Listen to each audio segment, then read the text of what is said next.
January 1945. A freezing blizzard was howling across the shattered forests of Belgium. Roads were choked with burning trucks, twisted steel, and wounded soldiers shivering in the mud.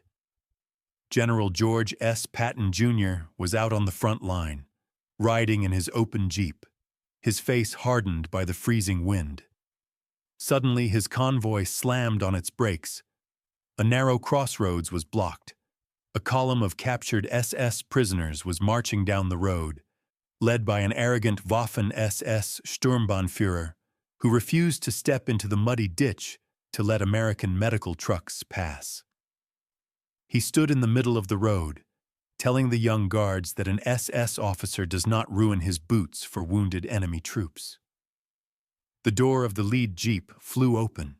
Patton walked straight through the snow, stopped inches from the German's face, reached for his ivory-handled revolver, and spat out a warning directly at him. "You step out of the way right now, or I will draw this sidearm and put a bullet straight through your head." In that single explosive second, Patton shattered military protocol, choosing brutal field justice over diplomatic procedures. Did Patton cross a dangerous line by threatening summary execution on a public road? Or was his ruthless action the exact leadership his men needed in that moment of chaos? You decide.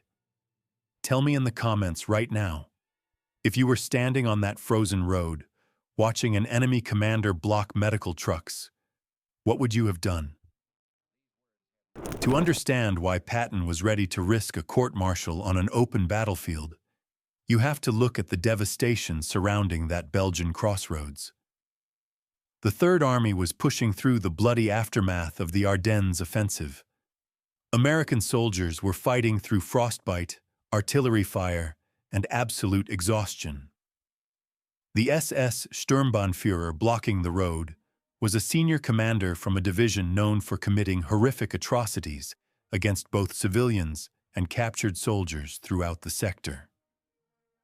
As his unit collapsed under the weight of the American counteroffensive, he ordered his surviving men to burn their tactical records and march toward the American lines, expecting comfortable treatment under international law. When he surrendered at the crossroads, he immediately demanded priority transport and warm shelter. When American guards told him to move his men to the side of the road to clear a path for ambulances carrying wounded GIs, the German flatly refused. He sneered at the guards, stating in clear English that international law protected officer dignity from degradation. He stood motionless in the center of the narrow road, intentionally delaying the transport of dying American boys. To the young American guards, tied down by strict standing orders regarding the treatment of prisoners of war, it was an agonizing standoff. They were trapped between their military duty to follow orders and their overwhelming rage. To Patton, who arrived at the crossroads just minutes later, it was an intolerable act of defiance. Seeing an enemy war criminal stand in the way of wounded American soldiers was a direct spit in the face of every man wearing the uniform of the United States Army. While Army lawyers in Washington were issuing guidelines on proper prisoner administration, George S. Patton was standing in the snow, looking at a murderer who believed the rules of war were a shield for his arrogance. The atmosphere on that snow-covered road turned dangerously volatile. The roar of distant artillery seemed to fade as a suffocating silence settled over the crossroads. Dozens of American soldiers and captured German prisoners stood frozen, watching the four-star general walk toward the German officer. The crunch of Patton's boots in the frozen snow was the only sound cutting through the howling wind.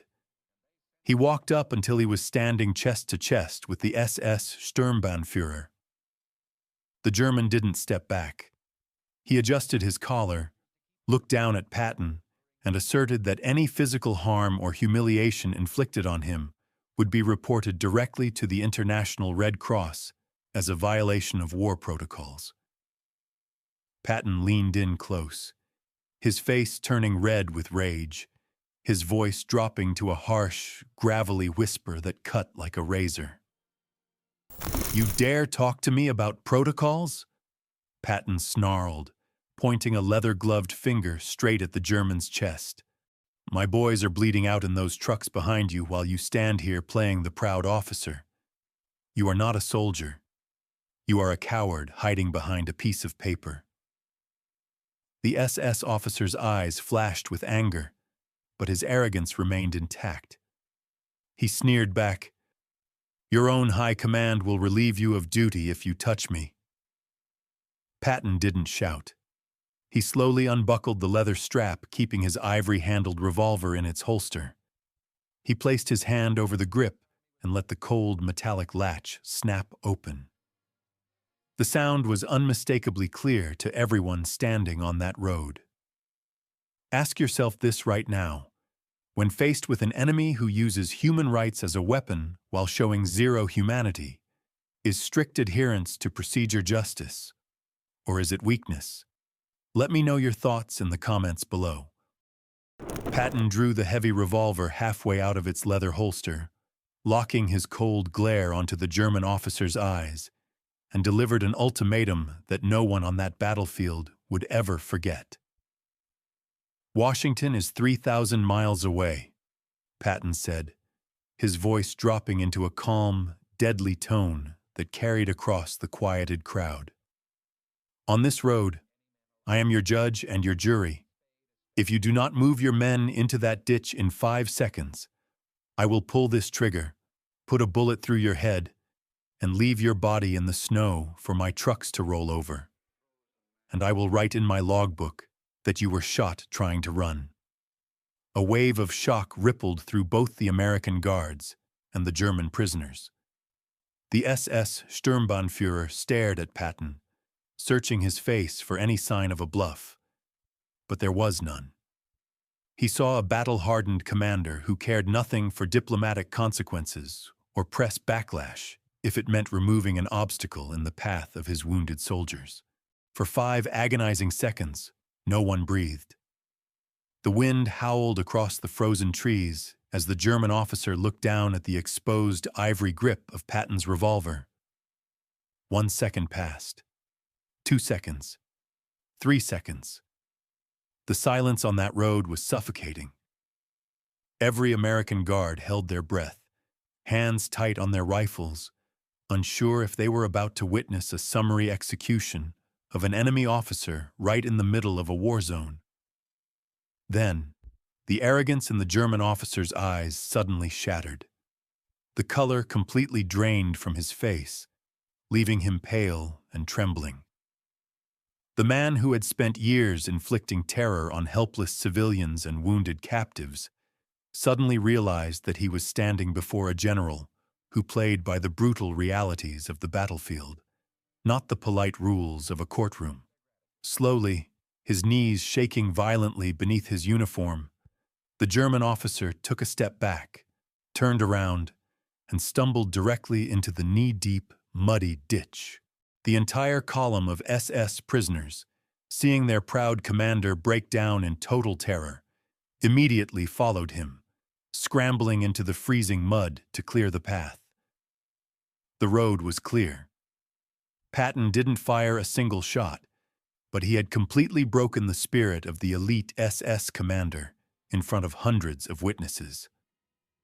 Patton turned to the young American guards standing nearby, his voice booming over the sound of idling truck engines. "Keep every single one of them in that ditch," Patton ordered sternly, pointing his glove toward the captured column. "Take their heavy field coats, take their gloves, and hand them shovels from the supply trucks.